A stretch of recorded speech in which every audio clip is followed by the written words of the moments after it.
मङ्गलं पञ्चपरमेष्टि मङ्गलं तीर्थङ्करं मङ्गलं विश्वजिन्धर्मं मङ्गलं वीरशासनं मङ्गलं वीरशासनं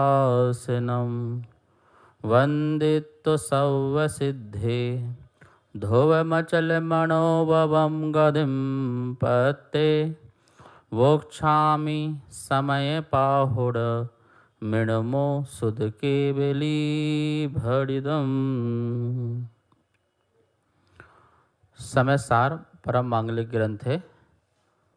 आचार्य कुंद देव द्वारा यह ईसा पूर्व प्रथम शताब्दी में लिखा गया है। भगवान महावीर की जो वाणी है उसको बहुत अच्छी तरह से आध्यात्मिक रूप से प्रस्तुत की गई है। गाथा नंबर 8 जिसमें कहा गया था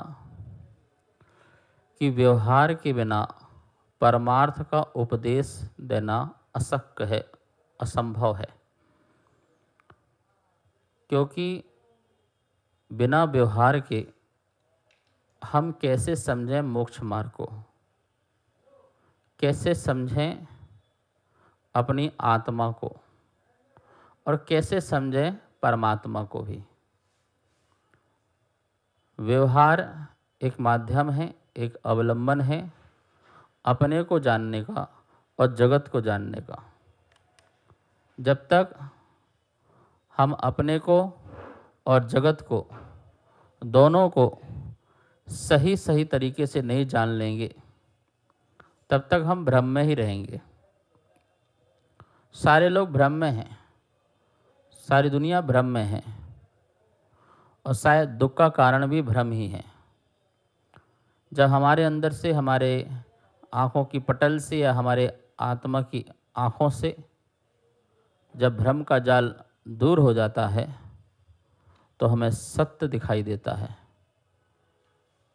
जब तक आप भ्रम में हो तो भ्रम में हो, और जब भ्रम टूटता है तो सत्य सामने प्रकट हो जाता है, और उस सत्य का अनुभव करना ही शांति का कारण है। उस सत्य को स्वीकार कर लेना। जैसे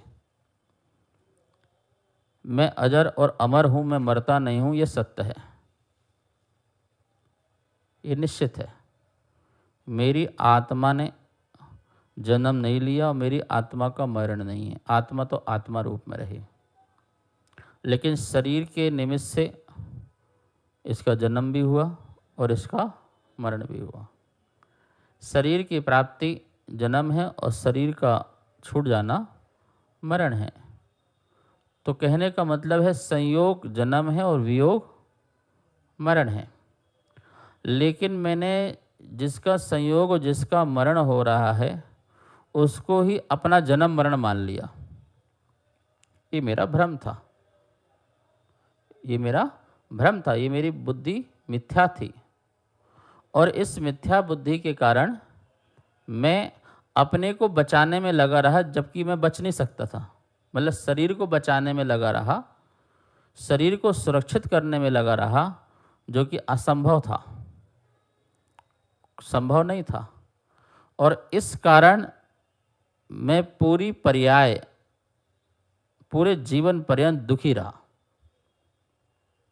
और जैसे ही ये असत्य का पर्दा उठता है और सत्य का ज्ञान प्रकट होता है कि हम तो अजर और अमर हैं, अविनाशी तत्व हैं, जिसका कभी विनाश नहीं हो सकता, नित्य ध्रुव एक गायक स्वभाव है, ऐसा मैं शाश्वत आत्मा हूँ, जिसे किसी ने बनाया नहीं इसलिए उसका जन्म नहीं, और कोई इसे मिटा नहीं सकता इसलिए इसका मरण नहीं। अनादि अनंत हूँ। इस पर हमें श्रद्धा होती है तो भ्रम मिटता है, और इसकी अनुभूति होती है तो सुख मिलता है। मैं ऐसा हूँ, ऐसा शाश्वत सत्य पर श्रद्धा होती है तो सम्यक दर्शन होता है। और इसका जब मैं अनुभव करता हूँ, ऐसा शाश्वत सुख का जब मैं अनुभव करता हूँ, तो मुझे सम्यक चारित्र की प्राप्ति होती है, तो शांति मिलती है, आनंद की प्राप्ति होती है। 8वें नंबर की गाथा में यही समझाया जा रहा है कि जो अज्ञानी आत्मा है, जिसे ऐसे सत्यों का ज्ञान नहीं है, तो हम उसे डायरेक्ट नहीं समझा सकते, डायरेक्ट अनुभव नहीं करा सकते हैं, तो उसे व्यवहार का अवलंबन लिया जाता है। कैसे व्यवहार का अवलंबन लिया जाता है? जैसे बालक शेर को